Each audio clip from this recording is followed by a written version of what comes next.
বলে ওই গ্যারেন জসিমেরা আপনারা ফোন দিছে যেদিন ওই বিষের ব্যাপারে আমি সোহেল বলতেছি সিটাং থেকে সিটাং হ্যাঁ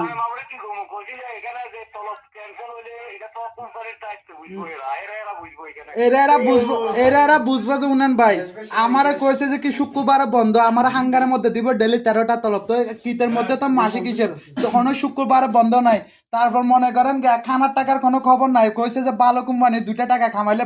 বাইনের মামুর নামে ওয়ানি মিয়া দিছেন 2 নম্বর একটা সাপ্লাই কোম্পানির মধ্যে হ্যাঁ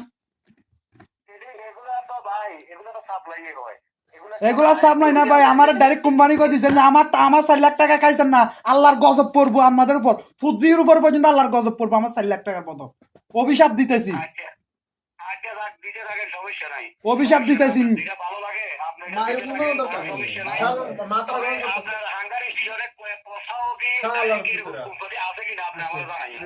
ডাইরেক্ট কোম্পানি কই আনে মিয়া সাপ্লাই কোম্পানির মধ্যে দিছেন সাপ্লাই কোম্পানি কইলে তো আমি জীবনও লইতাম না আমার বিদেশের বয়স এখন মিয়া 10 বছর হয়েছে 10 বছর বিদেশ করছি এখন সৌদি ঢুকছি যে 10 বছর বিদেশ করি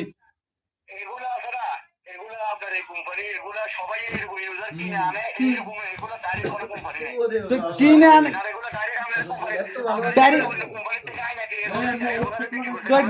ডাইরেক্ট কোম্পানি কই বালা কোম্পানি কই খানা আইসি যে 3 মাস হয়েছে 3 মাসের মধ্যে কি 200 টাকা দিয়ে একটা মানুষের